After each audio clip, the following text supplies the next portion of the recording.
Good morning, everybody. We're here on WBTA, and we're keeping it real estate with Gavin. And good morning, Nici. Thank you for joining us today. Absolutely. Good morning. I'm so happy that you're back here this week. Thank you. So we're going to talk about what I'm seeing a little bit in the market a lot, and people always have questions of what happens when a property goes back on the market. Okay, now when you are saying back on the market, are you talking like within a certain time frame back on the market, or are you making reference to 10 years ago it was sold, now it's back on the market? No, good question, Nici, and thanks for asking it. I'm talking about in the life of an active listing that's been listed recently. You saw it go as an active listing. It went under contract, and within maybe a month or a few weeks, it's back on the market. That sale did not close. Got it. Okay. So, just to give you a little teaser of like where we're going here, because this impacts both sellers and buyers. And I want to unpack that sort of perspective for all of you today. So, everyone gets excited because their offer got accepted and the seller's excited because my house went under contract. We're celebrating. And then the deal dies.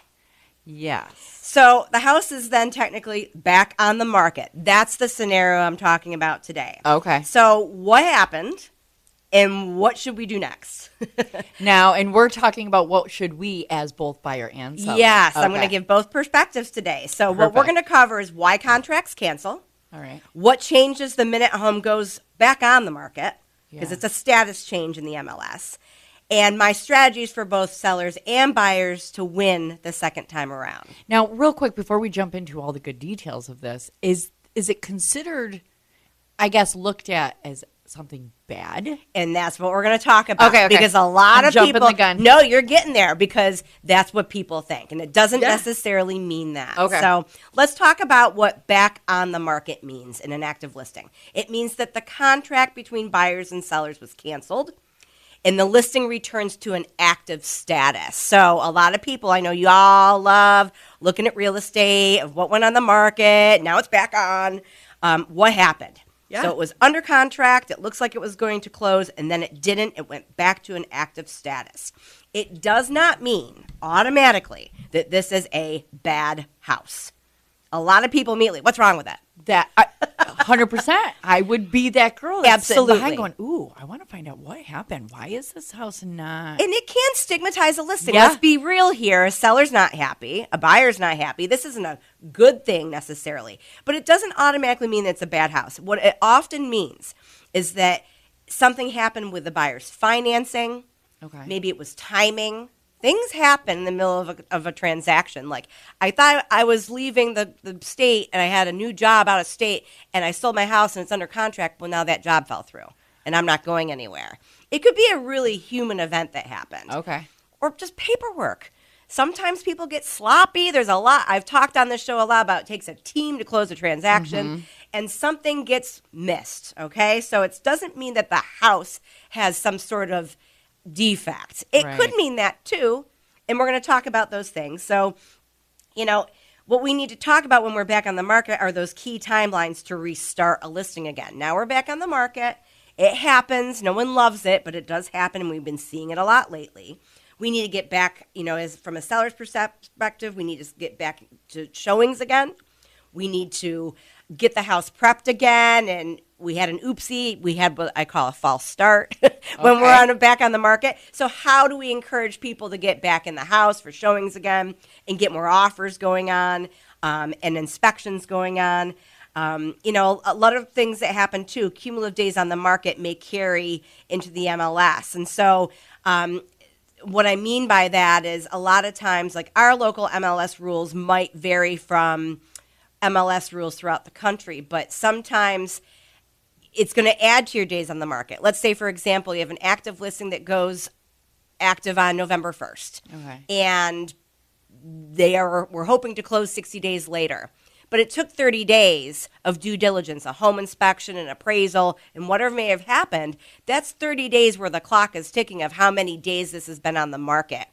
And then for whatever reason, if that contract got canceled on day 30 and we're back to active, you're 30 days on the market already. We don't start the timer all over again. And that's another thing buyers are looking at. Well, now it's been 30 days on the market. It went off the market. Now it's back on. So in a world where we think things should be sold in 7 days or less, and we know in the Glow region it's really more like 30 days. Which is still really, really Still great. aggressive, right? Okay, go ahead. But now we've added these days to the market, and now we're starting all over again, and we don't get to like reset that timer. So those are the things that people think about too.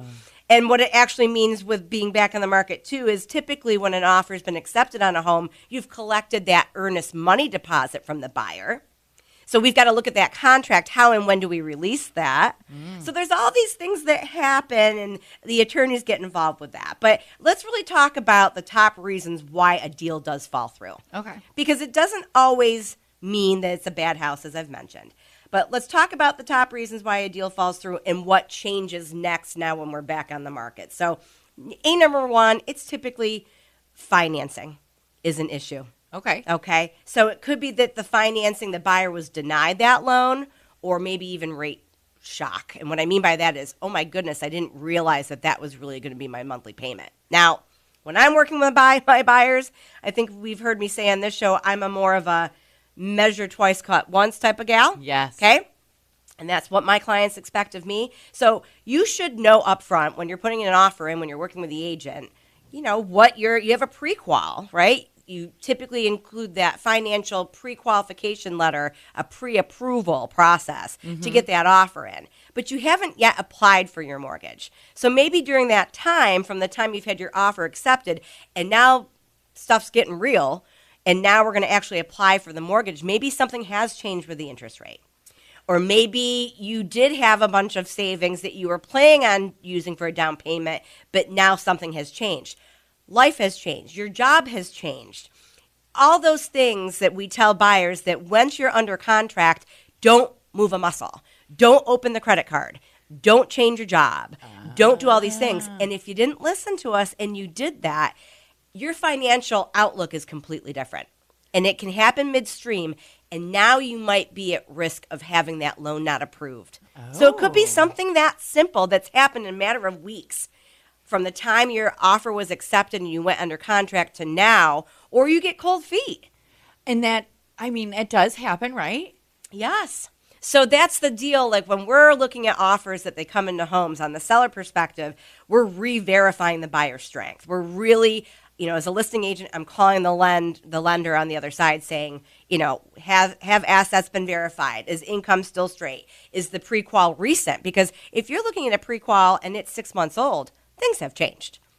Okay. So that's why we're really re-verifying buyer strength before we even go under contract. But there's oopsies that happen along the way. And real quick, say you do, because I've heard you stress it many, many a time, to do that pre-qualification before you start jumping into the house. Absolutely. You shouldn't be looking at a house until you have that. Exactly. Yeah. But my question, how often should that be done? Like, say 6 months does pass. Should you? Every 3 to 4 months, you should be looking at that. Okay. And I work as a buyer's agent. I'm looking at that all the time with my people saying, you know what? I know there wasn't a lot of inventory this summer. We didn't look at much. But now if we're getting back off the bench to look at homes again because the interest rate has gone down, it's time to have a reconnection with your loan originator if you haven't already, because it does drastically change. It's not just interest rate. What's happened in your life in the last few months? Right. Did you get a new job? Do you have a pay increase, a pay decrease? Do you have another dependent now? Are you adding someone to the mortgage?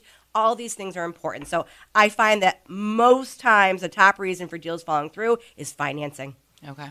It's just, you got to do that due diligence, and you've got to measure twice, cut once. Perfect. Number 2 reason why deals fall through, inspection issues. I don't think anybody's surprised with that. I see Nici smiling about that, right? So safety issues, water getting in places where it doesn't belong, big ticket items like mechanicals, right? So you've got to, what changes when you go back on the market? So let's say that you're a seller.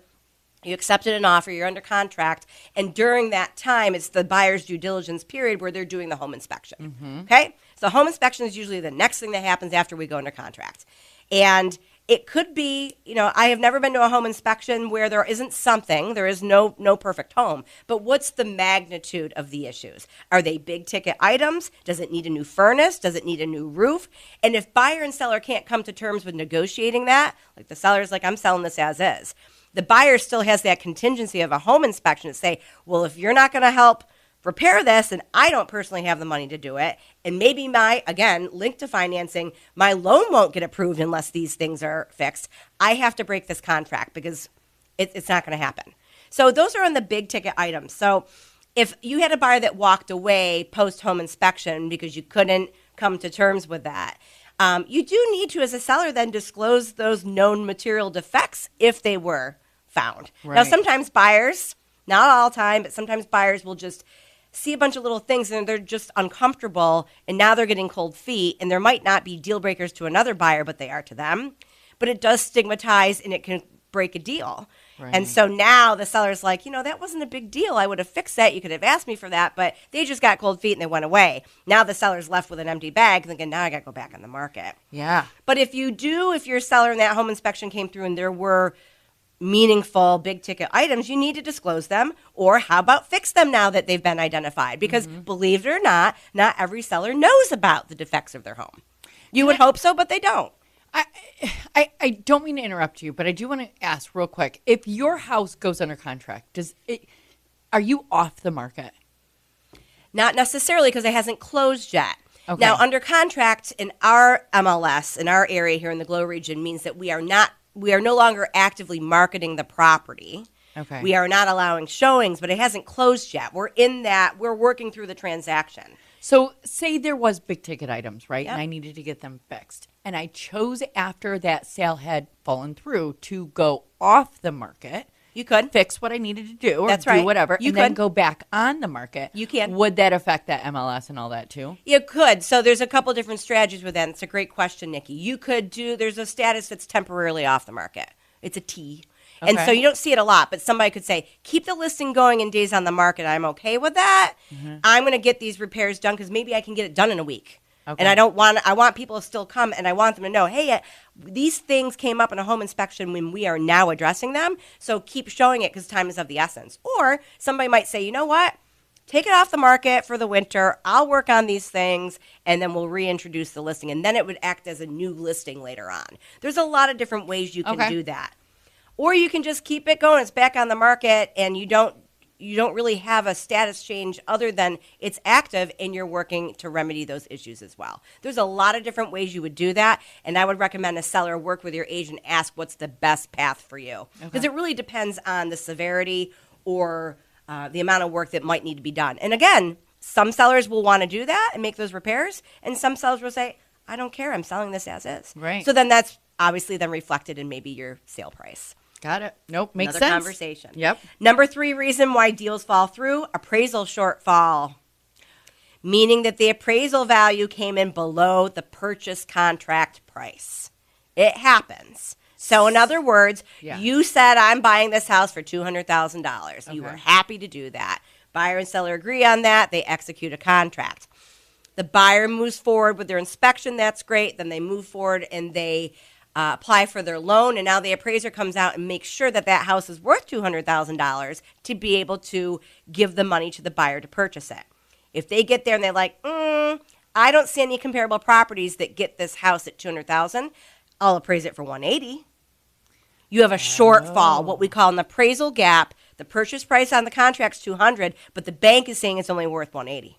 So now either you have to come up with that extra, or there's a couple of different things. There's a lot of different things. It doesn't kill a deal, but it could. So in the Rochester market, we see a lot of times, depending on the price, that sometimes buyers will offer their own funds or an appraisal gap, that they just happen to have that $20,000 laying around and they're happy. They want that house so bad that they will personally contribute that gap.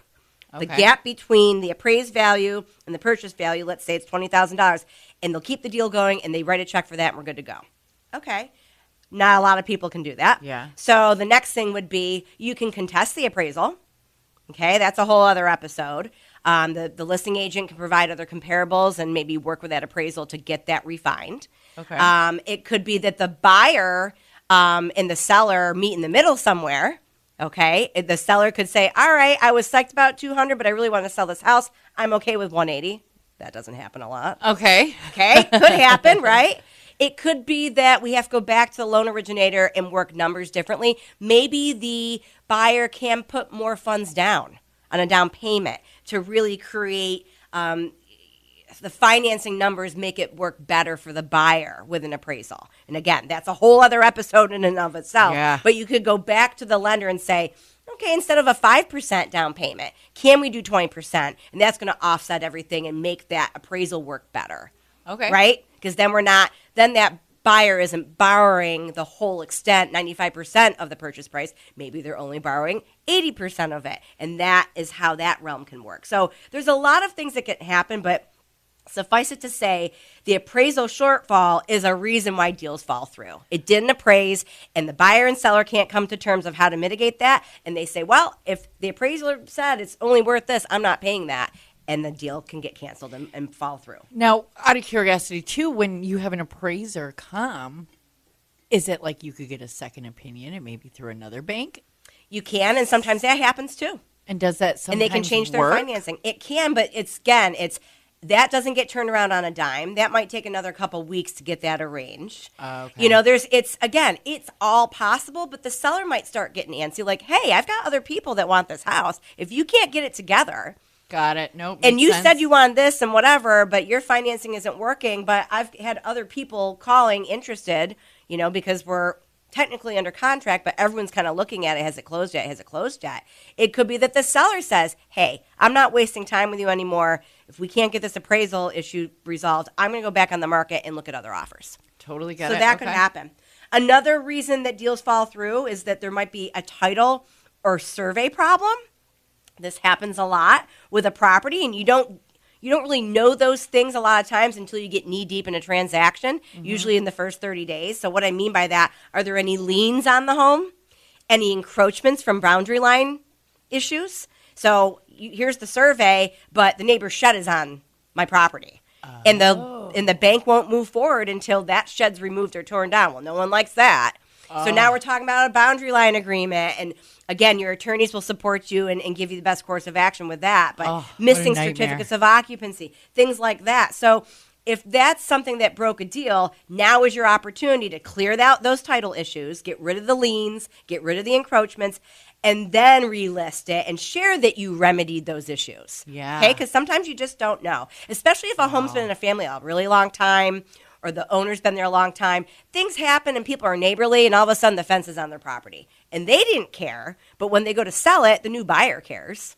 Wow, I wouldn't have thought about something Oh, yeah. like that. Yeah, you're right. Happens a lot in city properties, as you can imagine, because we're all kind of close together here. So another thing that might happen, we don't see it a lot here, but if you are selling a property in an HOA or a condo, and we're really talking about the cities with this, if there's rules about the HOA and things that change and special assessments, and all of a sudden the buyer doesn't like that and they want to walk away, maybe next time when you're back on the market, you really need to disclose what is needed, what the HOA rules are, and what it takes to be part of a homeowner's situation.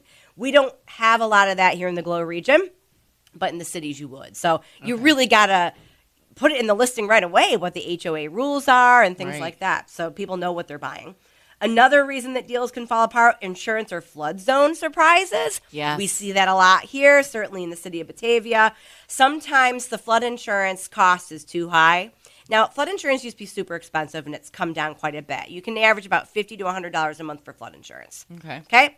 But that might be a deal breaker for a buyer. Still but high, you should but yeah. know that before you put the offer in, so that's why listing agents, buyer's agents really need to do their due diligence ahead of time. But I agree. if they get knee deep in a transaction and realize, oh my goodness, I didn't realize the flood insurance was that much, that could be a deal breaker for a buyer, and they want to cancel the transaction. So sellers, make sure you're getting that information up front, that you're sharing quotes and how to mitigate, and making sure you're doing those gutter fixes and grade issues when you can, if you're going to run into a insurance or flood zone surprise that we see here. Sure, yeah. And then, last but not least, and I think it happens more than not, buyer cold feet. It's a top reason why deals fall through. That they have remorse. They got all excited. They won the bid. They were the highest offer. And then they're like, oh, dear. Now the reality is sinking in. real, yeah. And now, or maybe their job fell through, or maybe all of a sudden a major life event happened, a divorce, a death, or something, and they just really can't move forward. A mental health crisis. I mean, I can write a book about what this happens, and it's not fun when you're so excited because we got the offer and we've been working so hard at this, and then the buyer calls you and says, Gav, I just can't do it. So if it happens once to you, you'll make sure it never happens again, and that's why you really need to screen buyers. And really, it's a leap of faith a lot of times when you're on the list side and you're working with the other agent to make sure they really want this home. But things do happen. And so when you're back on the market, strong screening of those multiple offers, tighter timelines, making sure that like within the first 24 to 48 hours if someone's got cold feet, not 3 weeks later, and certainly not the closing table. Oh, yeah. It happens, but that's, to me, transaction mismanagement. Both buyer agent and seller agent need to be on the same page working and managing that transaction. That's what people think. It goes under contract. Yay, my job is done. No, the fun has just begun. Okay? Yes, truth. So you've got to control the narrative. When the financing falls through, you've got to, when it goes back in the market, you've got to tell that story. So for sellers, here are my tips for you. Your paperwork, make sure you execute those cancellation documents quickly if you're going back on the market. There's no point in delaying it and getting nuts about it and trying to hang on to their deposit unless your attorney advises you otherwise. But get it done. Get it released and get it back on the market. Don't delay, because the longer you hold this up, your goal is not being met as a seller. Oh, yeah, for sure. So you've got your status switch in the MLS. We've talked about that. So all of a sudden, that listing goes back to active, and everybody's whispering, what happened, what went on? You need to disclose and have the conversation. So agents will often put that in the private remarks of a listing, or as buyer agents are calling the seller agent, they'll say, it was a financial thing that went through. There wasn't have the conversation. And if it's that the furnace blew up and the seller wasn't going to deal with that, say that. Yeah. Talk about and be transparent about what happened, because then you have an opportunity to say, but we fixed the issue and we're moving forward. That is the opportunity to have the conversation and be transparent. I just want to ask real quick, too. Say something like that did happen, right, where you did buy the house. It went all the way straightforward through, and something by whatever was missed.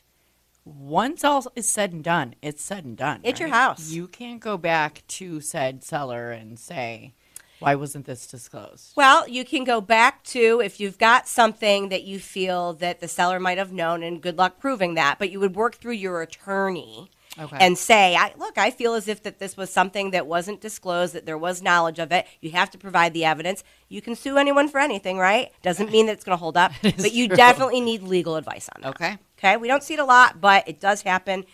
Work with your attorney on that for sure. Okay. When you're back on the market, sellers, make sure your disclosures, the property condition disclosure, lead-based paint disclosure, if there's any changes between now and then, update them. Show that you are being diligent and militant, and you're making your second chance go right this time. So a lot of times, if something was discovered on a home inspection that you weren't aware of, and you go back on the market, update the property condition disclosure. No. Good. Okay? So if there was a material defect that was found, update it. Make sure you do those repairs now that you know. And if you're not going to know that you're going to do those repairs, at least reveal that, yes, this is what happened and I'm not going to do it. Be transparent, It would be awesome if you would repair those things and get it done, but some people don't. Or you can reflect it in the pricing. Yes. Right? So you might decide to hold and just say, this is what happened, and be transparent. Or you might say, you know what? There is a furnace issue here, but I'm not willing to deal with that right now because according to the home inspection, it's got 5 good years in it, and I'm not replacing this furnace that's good for 5 years, but I'm willing to reflect it in my list price. So maybe I'm coming down $5,000. Perfect. So it's your opportunity, sellers, when you go back in the market to really look at your pricing again. And then your marketing refresh, and you're working with your listing agent. Maybe you've got new photos now. Maybe you've got a different approach. Maybe you're taking a picture of that new roof now that it's been, all those things. And maybe you do something really positive, like we're back on the market and we're starting out strong with an open house this weekend. Come see what we've done now that we're back on the market. Beautiful. So it's all about that. Make sure you attach your inspection summary and your receipts if you've done repairs, because people aren't just going to take your word for it. So sellers, work with your agent to say, make sure, like at an open house or in showings, that they've seen that we've done this repair. We have the evidence of it. Nope, Not good that just idea. I said I was going to do it, I really did it. Buyers, on the flip side, when you see a house that goes back on the market, this is your time to do your due diligence. Don't get freaked out, but do your due diligence. So you want to ask questions through your agent, like, why did it cancel? What was the reason, as we've talked about? Was it financing, appraisal, inspection, title? What went down? So that I'm not assuming there's something wrong with this house. So that's a number one. Do your due diligence. Buyers, you also want to talk about, if there was an issue in a home inspection, has that issue been fixed? And where is the evidence? Are there the receipts? Where's the report? Where's the contractor report? If it was a septic issue, did they repair it? Yeah. Here's the evidence in the report from the contractor. So buyers ask about those things. Or is the seller saying, yes, this came up, but we're not going to repair it? Now you have that knowledge of whether or not this is going to be the right house for you. True. And you should also ask, well, how long was it under contract? Because if it was under contract for a long time and something fell apart, that kind of leads you to what may have gone down. But if it was a really split, like it went back on the market within within 2 days or something, it could point to a home inspection or cold feet or an inspection issue or probably not the appraisal yet. But were there backup offers? Because a lot of times when there's a home that's really kind of trendy and everyone loves that house and there were multiple offers, just because it goes back on the market doesn't mean it's going to be available for you to get there and get an offer in. It could be that they had multiple offers and they're going back now to their second, third, and fourth offer. So even though the status changes back to market, it might go under contract right again.